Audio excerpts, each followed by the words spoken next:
YouTube channel नीटफ्लिक्स with प्रतीक। और जैसा कि आपने प्रीवियस वीडियो में देखा था मेरा नीट जर्नी का पार्ट 1, तो फिर कैसे मैंने 600 तक स्कोर को पहुंचाया था, मतलब 600 भी नहीं पहुंचे थे तब तो स्कोर। और आगे जाके कैसे मैंने क्या स्ट्रेटजीज डेवलप की, क्या फैक्टर्स थे, कौन कौन वो लोग थे जिनके वजह से मेरे नीट में फाइनली 680 आए 720 में से। इस वीडियो में डिस्कस करूँगा कि मेरा क्या सफ़र था 720 तक का। देखिए 720 क्यों बोला, क्योंकि गोल तो 720 का होगा, तभी मार्क्स 680 टू 690 आएंगे। और जैसा कि अब देख लो सब लोग, कंपटीशन कितना बढ़ रहा है, उस हिसाब से 670 680 मार्क्स ना लाओ तो जो तुम्हारी फेवरेट कॉलेज है मिलना मुश्किल है तुमको। तो फिर इस वीडियो में वही सब बताऊंगा। और ये बात कहना चाहता हूँ कि वीडियो को लास्ट तक ज़रूर देखना, बहुत सारी सीख मिलेगी तुमको। अगर तुम 2023 या 2022 बैच के हो तो बहुत सारी चीज़ सीखने मिलेगी तुमको। कैसे सिचुएशंस हैंडल करने नीट के टाइम, वो सब तुमको सीखने ज़रूर मिलेगा। तो वीडियो को लास्ट तक, चाहे वीडियो लंबी हो सकती है इसीलिए कह रहा हूँ, वीडियो लास्ट तक देखना तो तुमको पता चलेगा कि कैसे सिचुएशंस को कैसे हैंडल करना है, क्या करना है क्या नहीं। वैसे मानो या ना मानो तो तुम पे डिपेंड करता है। मैं रिकमेंड करूँगा वीडियो को लास्ट तक देखना। तो चलिए शुरू करते हैं मेरी नीट की जर्नी। तो नीट जर्नी मेरी पार्ट 2 शुरू करूँ उससे पहले आपको ये ग्राफ बताना चाहता हूँ। जैसा कि आप स्क्रीन में ये ग्राफ देख रहे हैं, ये ग्राफ मैंने तब बनाया था जब मैं 12th स्टैंडर्ड में आया था। और तब जैसा कि अगर आपने जर्नी का पार्ट 1 देखा होगा तो मेरे माइंड में बहुत क्लियर था कि अब तो जैसे भी करके 600 प्लस तो लाना ही है। तो आप देख सकते हैं मैंने एक ग्राफ बनाया था, ये जो वाई एक्सिस और एक्स एक्सिस में ऐसा थोड़ा सोच के ग्राफ बनाया था कि देखता हूँ कैसा मेरी माइंडसेट क्या है मार्क्स को लेके, कि मेरे मार्क्स कितने आ रहे हैं, फिर कैसे अप डाउन। तो जैसा कि आप इस ग्राफ में देख सकते हो कि जब मेरे मार्क्स ऊपर जाते थे उसके अगले टेस्ट में मेरे मार्क्स जाते थे एकदम डाउन, फिर अगले टेस्ट में वापस अप। तो इससे मुझे क्या सीख मिली, ये सब फैक्टर्स है जो वो क्या बताते हैं, ये एकदम क्लियरली ये बताता है कि जब मेरे 600 भी क्रॉस होते थे ना तो बहुत बड़ी बात होती थी मेरे लिए। जैसे ही 600 क्रॉस होते थे मैं इतना खुश हो जाता था और मेरे इमोशंस इतने हाई हो जाते थे कि अब तो मैं ही सब कुछ हूँ। 600 प्लस आ गए, 630 आ गए या 620 आ गए तो बस हो गया मेरे लिए। क्योंकि मेरा गोल क्या था तब, मेरा गोल ये था कि मेरे दोस्त कितना मार्क्स ला रहे हैं। कहीं आकाश में बहुत कंपटीशन का माहौल मिलता है, वो तो सबसे ग्रेट बात है आकाश की। इतना कंपटीशन का माहौल था, अगर मैं मेरे 2-3 दोस्तों से ज़्यादा ले आऊँ तो एकदम खुश हो जाता था मैं कि हाँ अब तो 600 क्रॉस हुआ, ऊपर से इसको भी पीछे कर दिया और रैंक भी 500 के अंडर आ गए, अब मैं बहुत खुश हूँ। ये सब AIATS के मार्क्स है, जो FTS और जो आकाश की फाइनल टेस्ट सीरीज़ होती है, या मैं इंटेंसिव बैच में था आकाश के, तो उसकी टेस्ट सीरीज़ होते हैं, उसमें मार्क्स अपने आप बढ़े। कैसे बढ़े, अब मैंने पार्ट 1 वीडियो के में बताया था तुमको कि हमारी फिज़िक्स की फैकल्टी आकाश में ठीक नहीं थी 11th तक।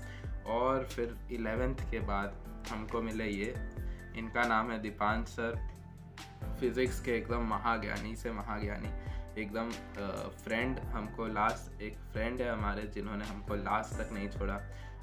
बाकी सारी फैकल्टीज़ जो हैं आकाश की वो तो नो डाउट एक्सीलेंट है ही, पर फिज़िक्स में अगर जो मेरा गेम चेंजर था नीट में वो था सिर्फ फिज़िक्स। क्योंकि बाकी सब जो सब्जेक्ट थे उनमें सारे फैकल्टीज़ जो ऑलरेडी एक्सपर्ट हैं उन्होंने हमको बहुत अच्छे से पढ़ा दिया था। और जो फैक्टर्स हैं जिसने मुझे नीट में 680 स्कोर करने को कंपेल किया, सबसे बड़े फैक्टर ये हैं हमारे दीपांश सर। और आकाश का जो इकोसिस्टम था वो तो था ही हमारे साथ। तो अब दीपांश सर ने क्या किया, नीट आते आते बहुत एक इंटरेस्टिंग किस्सा सुनाने जा रहा हूँ। जैसे ही नीट को 2-3 महीने बाकी थे, मॉक टेस्ट चलते थे सिर्फ तब दीपांश सर ने क्या किया, दीपांश सर ने सबको गोल दिया था कि 720 में से 720 लाने हैं, बस जो भी हो जाए तुम सबको 720 लाने, जितने भी तुम इंटेंसिव बैच में कम से कम 15 से 20 बच्चे थे। और तो फिर क्या हुआ, एक दिन दीपांश सर क्लास में बोलते हैं कि तुमको कितने लाना है 720, तुमको कितने लाने 720। तो जब मेरी बारी आई, दीपांश सर ने मुझे पूछा कितने लाएगा नीट में, तो मैंने बोला 720, लेकिन मैं उसके बाद बहुत हंसा तब दीपांश सर को गुस्सा आ गया कि तू हंसा क्यों, बता। तब सर सीरियस हो गए। तब मुझे लगा सर हमारे साथ बहुत फ्रेंडली थे, तो मुझे लगा मजाक कर रहे होंगे, लेकिन तब सर सीरियस हो गए कि हंसना नहीं, मजाक नहीं कर रहा मैं। और तब मुझे इम्पोर्टेंस पता चला, डांटा था उस दिन मुझे सर ने, तब मुझे पता चला हाँ सर कुछ सीरियस बात कर रहा है, मुझे भी उसको लेकर सीरियस होना पड़ेगा। और उस दिन से जो प्रोग्रेस है ना मेरा, वही देखने लायक है। तब तक मेरा क्या पर्सपेक्टिव था, मेरे दोस्त के कितने आ रहे हैं, या फिर मैं पिछले बार से कितना बढ़ा हूँ, वो हमेशा नहीं देखता था। मेरे दोस्त को अगर मैंने पीछे कर दिया, वो भी दोस्त मतलब ऐसे क्लोज फ्रेंड्स तो 2-3 ही थे मेरे, उनके साथ कंपटीशन नहीं करता था मैं, मतलब उनके साथ कोई कंपटीशन का माहौल नहीं था मेरा। लेकिन जो टॉपर्स थे क्लास के, उनके साथ ज़रूर कंपटीशन का माहौल रखता था कि कभी कभी उनसे अगर ज़्यादा आ जाए तो बाप रे बाप, पढ़ना बंद कर देता था मैं 1-2 दिन, क्योंकि वैसे भी फुल सिलेबस होता है तो पढ़ने को कुछ बचता नहीं था। तो जैसे ही मेरे मार्क्स उनके पार आ जाए या 650 आ जाए तो इतनी खुशी होती थी मुझे। लेकिन जब से दीपांश सर ने टारगेट दिया 720 का, तब से मेरा माइंडसेट एकदम बदल गया भाई साहब। तब से मेरा एक ही गोल था कि 720 ही लाना है बस। और नीट के दिन तक मेरा गोल यही रहा कि 720 ही लाने हैं, अब जो भी हो जाए। पिछले साल एक बच्चा लाया था, मैं भी ला सकता हूँ, मैं क्यों नहीं ला सकता। तो थैंक्स टू दीपांश सर, जिन्होंने ये माइंडसेट डाला लास्ट के डेज में कि लाने तो 720 है जो भी हो जाए। तो बस यही कई फैक्टर्स थे। और बाकी तो आकाश में बहुत सारे टेस्ट, मतलब कम से कम 200 मॉक टेस्ट। अब बीच बीच में क्या होता था, मैं भी यूट्यूब देखता था। इन लास्ट के 2-3 मंथ्स तो मैंने सीरियसली पढ़ाई छोड़ दी थी, हर दिन BGMI भी खेलता था। और एक इंसिडेंट है जो मैं बताना चाहूँगा, वो है ये चैट। ये देवांशी मैम थे आकाश में मेरे, जो मुझे बॉटनी पढ़ाते हैं, उनके साथ बात करते करते आप देख सकते हो, जब मेरे 600 मार्क्स नहीं आते थे तो वो कैसे मुझे कॉन्फिडेंस देते थे कि तू तो शेर है, तू टाइगर है, टाइगर, और तेरे आराम से आएंगे, तू टेंशन मत ले, मुझे तेरे पे भरोसा है। एक बेस्ट एग्जांपल जो देवांशी मैम ने मुझे दिया था वो ये है कि मतलब सबसे इतना मोटिवेट करते थे ना वो मुझे। एक बार मैंने उनको बहुत डिप्रेसिंग मैसेज भेजा था कि मेरे से नहीं हो पाएगा अब, बहुत थक चुका हूँ मैं अब ये सब करते करते। तब उन्होंने एक चीज़ बोली थी मुझे, उन्होंने कहा था कि अब तेरे पास लैम्बोर्गिनी है और तेरे पास हाईवे है, तो तू क्या करेगा, लैम्बोर्गिनी को हाईवे पे भगाएगा या फिर 10 किलोमीटर पे चलाएगा। तो फिर मैंने बोला भगाऊंगा। तो फिर उन्होंने कहा कि बस यही तेरे साथ बात है, तेरा ब्रेन तेरी लैम्बोर्गिनी, और ये जो नीट का रास्ता है, तेरा नीट का एग्ज़ाम है, वो तेरा सफ़र है, ये तेरा रास्ता है। तो अब तुझे डिसाइड करना है कि तुझे इस पे भागना है या फिर चलना है, और लैम्बोर्गिनी तो तेरे पास है ही। तो बस ये मैं सबसे ज़्यादा भगवान का आभारी हूँ कि मुझे ऐसे ऐसे लोग दिए मेरे सफ़र में, नीट के जर्नी में, कि जिनके वजह से आज ये सब पॉसिबल हुआ है। ब्लेसिंग्स तो हमेशा रही है सबकी, पर ये सारे फैक्टर्स बहुत इंपॉर्टेंट रोल प्ले करते हैं। तो अब तो हमको रेगुलर आदत पड़ चुकी थी ना मॉक टेस्ट दे दे के, हर दिन जाओ मॉक टेस्ट दो, वापस घर आओ, उसको एनालाइज करो, या फिर मैं तो एनालाइज भी कभी कभी नहीं करता था, सीधा आके खेलने बैठ जाता था मोबाइल में। लास्ट के 2-3 महीने, मेरे मम्मी पापा का ऐसा मानना है कि अगर लास्ट के 2-3 महीने मैंने अगर मेहनत की होती तो 700 क्रॉस हो जाते मार्क्स। वो दुखी तो नहीं है, बस कहते हैं कि अगर लास्ट के 2-3 महीने तूने फ़ोन छोड़ दिया होता तो तेरे 700+ मार्क्स स्कोर हो जाते। हर दिन क्या शेड्यूल था लास्ट के 2-3 मंथ्स में, हर दिन आता था, मॉक टेस्ट जो दी वो पेपर देखता था, मतलब उधर ही डिस्कस हो जाता था पेपर। तो इंटेंसिव बैच का यही फ़ायदा था। और इंटेंसिव बैच में कैसा है, इंटेंसिव बैच में वो लोग आते हैं जो आकाश के वेरी स्टार्टिंग से। कोई लोग ये दोष देते कि आकाश तो टॉपर्स की अलग बैच बना देता है और फिर मतलब नॉर्मल बच्चों की अलग बैच होती है, तो आकाश क्यों ना करे ऐसा, ये बताओ ना तुम। क्योंकि आकाश में पढ़ते हैं 200-250 बच्चे, अब आकाश सब पे तो ध्यान नहीं दे सकता ना। तो जो बच्चे पहले से सीरियस है आकाश के साथ, तो फर्स्ट ईयर अगर तुम 2 इयर्स के प्रोग्राम में एनरोल्ड हो तो तुम्हारे AIATS या फिर तुम्हारे सारे टेस्ट के मार्क्स वो लोग देखते हैं, कौन कैसा है, कंसिस्टेंट है अगर कोई, तो वो जाएगा नोडल बैच में। फिर नोडल बैच से लास्ट के 2-3 मंथ्स या 1 मंथ्स में बनता है अपना इंटेंसिव बैच, और वो लोग को इतनी प्रैक्टिस करवाते, कम से कम 200-250 पेपर करवा देते हैं। मैं तो इंटेंसिव बैच में था, तब भी मुझे खुद पे भरोसा नहीं आ रहा था। मैं एलन के पेपर्स कभी कभी सोच रहा था, मम्मी को बोला था कि एलन के पेपर्स ले लेता हूँ मैं, या फिर कभी एक प्रेप ऑनलाइन है यूट्यूब पे, उसके मॉक टेस्ट बहुत सस्ते थे, तो फिर मैं सोच रहा था कि ये फाइनल मॉक टेस्ट इसके ले लूँ। लेकिन आकाश ने जो मॉक टेस्ट दिया फाइनल में, CST जो मॉक टेस्ट था, जो वो बहुत हेल्पफुल था, और उसी के वजह से जो इंक्लिनेशन था उसका नीट के पेपर जैसा था, तो उसके वजह से मार्क्स बहुत काफ़ी इम्प्रूव है। तो यहाँ से ये सीखने को मिलता है कि तुमको कोई बोलेगा आकाश में हो तो तुम एलन का करो, या फिर तुम और किसी चैनल का करो मॉक टेस्ट लो, तो मैं स्ट्रिक्टली कहता हूँ कि जिस कोचिंग में हो, चाहे आकाश हो या एलन हो, जिस कोचिंग में स्ट्रिक्टली उसके साथ चलो एकदम। मतलब उसका सिस्टम होता है ना, अनुगच्छतु प्रवाहम, मतलब गो विद द फ्लो।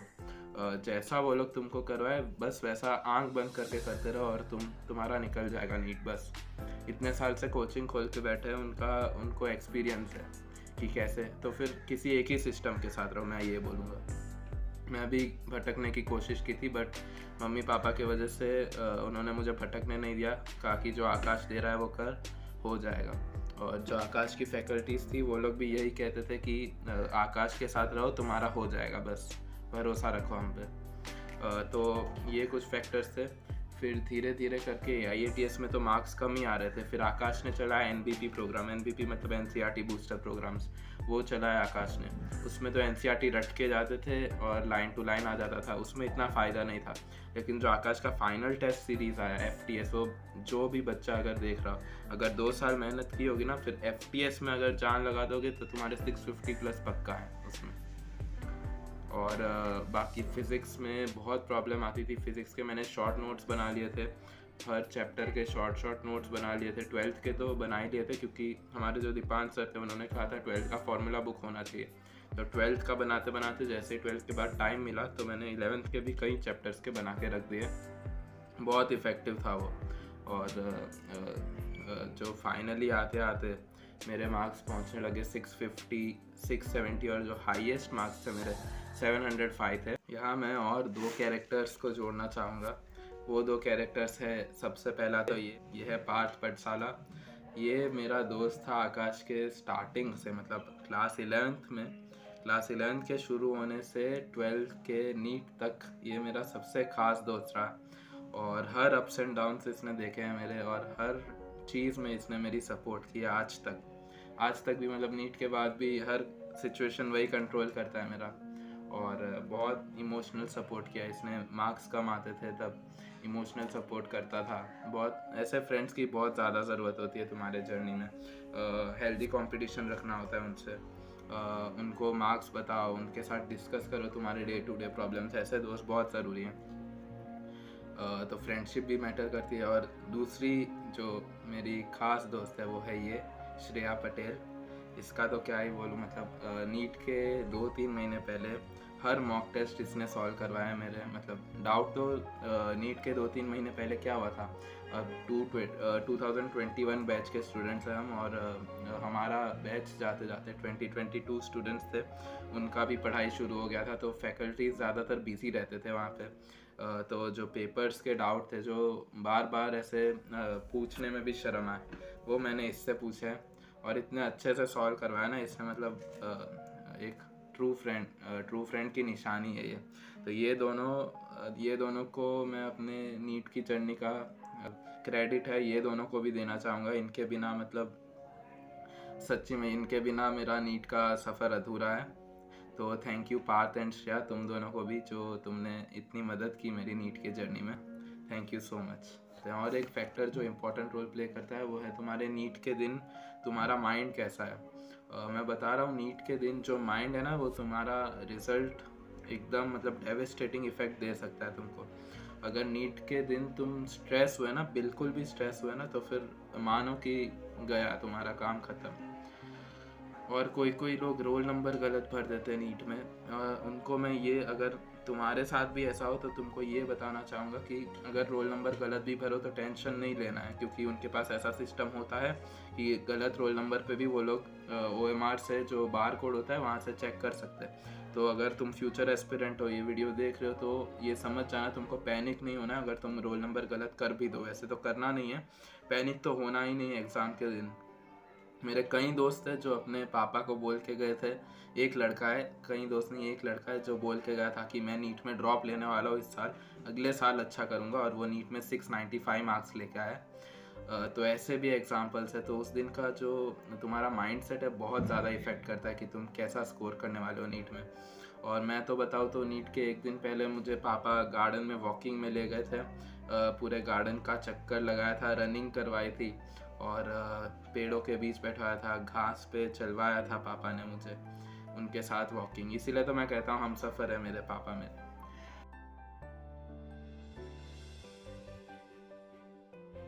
मैं एक एक्सपीरियंस बताऊंगा। आकाश का प्री नीट टेस्ट होता है नीट के 2 दिन पहले, मतलब सितंबर 10 को वो टेस्ट हुआ था। और उस टेस्ट में आकाश पूरा नीट का माहौल देता है। तुमको बाहर फैकल्टीज चेक करेंगे कि तुम सारे डॉक्यूमेंट्स लाए हो, या वो लोग जो मांगते हैं वो एडमिट कार्ड वो सब लाए हो, और फिर एकदम स्ट्रिक्ट माहौल जैसा नीट में, ताकि तुम नीट के दिन ना डरो। तो मेरा क्या हुआ प्री नीट के दिन? प्री नीट के दिन मैं उस दिन थी गणेश चतुर्थी, सितंबर 8 या सितंबर 9 को। तो गणेश चतुर्थी के दिन हमारे घर में भी गणपति बैठते हैं, तो मंडप सजाने में पूरी रात निकली थी और मैं सोया नहीं था।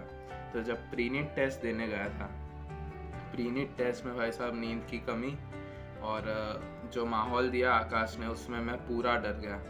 और मेरा एक यूजुअल प्रॉब्लम था, मतलब 11th और 12th में, 12th के स्टार्टिंग में भी एक यूजुअल प्रॉब्लम था, जब भी टेस्ट दूँ मेरा हार्ट रेट बहुत हाई रहता था।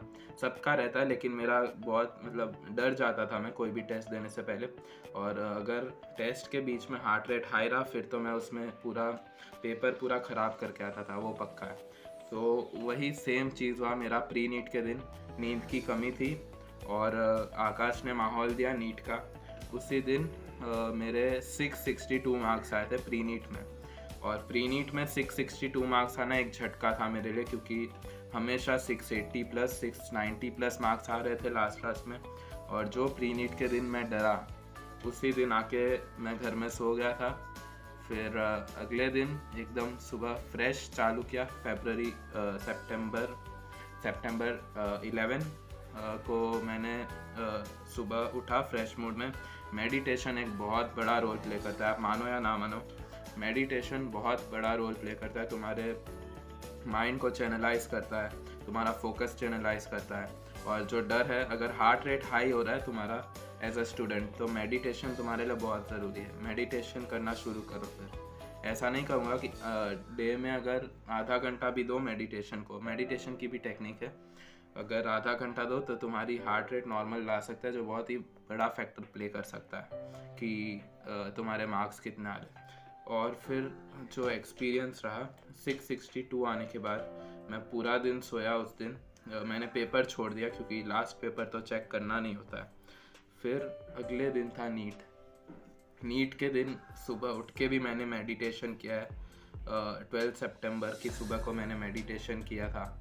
और उस दिन मैंने पढ़ा, उस दिन मैंने थोड़े बुक्स खोले थे, इनऑर्गेनिक के चैप्टर्स थे, और काफ़ी जो बायोकेमिस्ट्री है, केमिस्ट्री में फिर जो मेमोराइज करने के चैप्टर्स होते हैं, जैसे कि इकोसिस्टम होता है, वो सारे चैप्टर्स वो सारे देख लिए थे मैंने सुबह सुबह।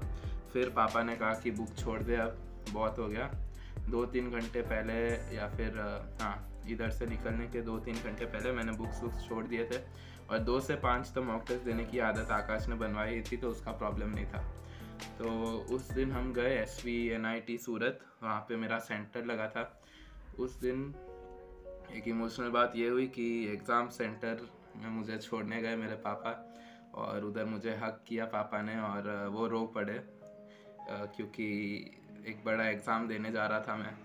और पूरा 2 साल तो मेहनत तो उनकी है, जो भी बोलो, मैंने कभी उनके एक्सपेक्टेशंस के दम पे पढ़ाई नहीं की है, लेकिन एक फीलिंग होती है पेरेंट्स को कि बस करके लाएगा बेटा। तो यही फीलिंग थी उस दिन, वो रो पड़े थे। और ये भी उन्होंने तब बताया जब मैं नीट का एग्ज़ाम दे के आया था। और जब नीट का एग्ज़ाम दे के मैं सेंटर के बाहर निकला तो फिर पापा ने बताया कि कितने मार्क्स आएंगे, 600 प्लस आ जाएंगे। मैंने बोला 650 के ऊपर आ जाएंगे। मेरी केमिस्ट्री सबसे ख़राब गई है। बस वो फैकल्टी रूम में जाते हैं आकाश के और चेक करवाते हैं, फिर पता चलेगा कैसा गया। तब मुझे फ़िज़िक्स में बहुत कॉन्फिडेंस था कि मेरा फ़िज़िक्स अच्छा गया। लेकिन जब आकाश के जो सेंटर में गए पेपर चेक करवाने, तब हमको पता चला कि फ़िज़िक्स में 155 आए हैं बस, और केमिस्ट्री में 170 आ गए। और फिज़िक्स में भी एक ऑप्शनल में गलत था, और एक मुझे पता था मतलब सेमीकंडक्टर से मेरी 2 या 3 गलतियाँ हुई है। हमारे सर ने हमको कहा था कि सेमीकंडक्टर्स अच्छे से पढ़ के जाना, पर जो प्रोक्रेस्टिनेशन हो रहा था ना तब, मतलब एक भी मैंने सोचा था नीट के 10 दिन पहले इनऑर्गेनिक पकड़ूंगा और नीट के आने तक ख़त्म कर दूंगा, लेकिन कुछ भी नहीं हुआ। पढ़ाई नहीं हो रही थी तब, होती ही नहीं, इतना सैचुरेशन आ गया था पोस्टपोनमेंट के बाद कि पढ़ाई नहीं हुई हमसे। और हमसे मतलब किसी से भी, मेरे बैचमेट से, वो लोग भी नहीं पढ़ पाए। जो प्लान करते ना कि हम पढ़ लेंगे 10 दिन पहले 15 दिन पहले, वो नहीं हो पाता। मेरे केस में ऐसा था। तो सेमीकंडक्टर्स हमारे सर ने बोला था पूरा रीड करके जाना है एनसीईआरटी अच्छे से, लेकिन मैं ये मानूंगा कि मैंने रीड नहीं किया, उसके वजह से मेरे 2-3 क्वेश्चंस गलत हुए। और फाइनली जब रिज़ल्ट भी बहुत लेट आया, तब सेंटर गए, तब भी मेरा कैलकुलेटेड स्कोर था 680। रिज़ल्ट के दिन भी मेरा स्कोर था 680। और जो रैंक इन्फ्लेशन हुआ वो सबसे सरप्राइजिंग था इस ईयर। किसी ने सोचा नहीं था कि इतना रैंक ऊपर जाएगा। खैर जो भी हो, रिज़ल्ट का दिन था, स्कोर आया 680 और रैंक था 895। पापा ने फिर से गोदी में उठा लिया मुझे, एकदम बहुत उनकी खुशी देख के दिन बन गया। मतलब वही तो देखना चाहते हैं, मतलब मेहनत के अंत में उनकी खुशी और मम्मी पापा की खुशी, और सारे रिलेटिव्स बहुत खुश थे मेरे।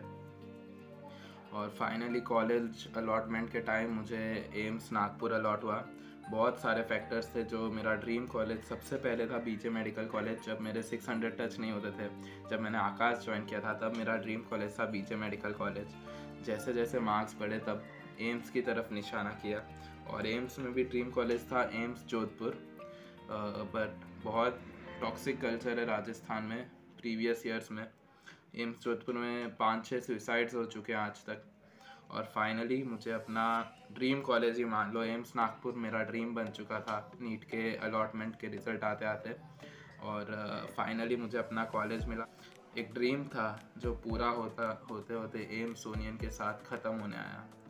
जो भी ये ड्रीम था बहुत ही अच्छा, मतलब रियलिटी, अब तो ड्रीम नहीं, जो ड्रीम सोचा था मैंने अब रियलिटी में कन्वर्ट होता तो एक बहुत अच्छा लगता है। तो तुम्हारा जो 2 साल जो तुमने स्ट्रगल किया है, जितने भी सेक्रीफाइसेस किया है, कहीं घूमने नहीं जाते थे, ना मूवी देखते थे, उसके बाद जो एंजॉय किया ना मैंने लाइफ, सच्ची मतलब वैसा लाइफ बहुत रेयर मिलता है।